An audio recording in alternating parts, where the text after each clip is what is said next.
এগুলো হচ্ছে সত্যিকারের মহাকাব্য। এগুলো কি সত্যিকারের চিরস্থায়ী মহাকাব্য। আপনারা যদি এই একজন সাহাবী সাদ বিন মুআজ তার নাম শোনেন, একবার খন্দকের যুদ্ধে তিনি মহাকাব্য রচনা করেছেন।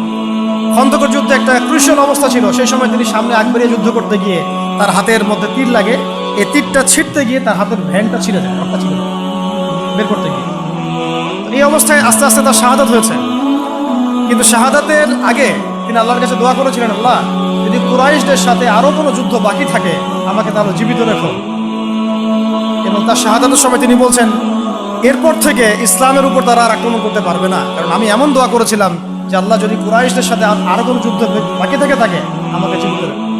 তার আগ মুহূর্তে তিনি বনু কুরাইজার যে গাদ্দারি বেঈমানি, ওই বেঈমানির শাস্তি দিয়ে তিনি দুনিয়া থেকে বিদায় নিয়েছেন। সাদ বিন মুআজ, যার জানাজায় নবীজি বলেছেন যার জানাজার সালাতে ৭০,০০০ ফেরেশতা শরীক হয়েছে।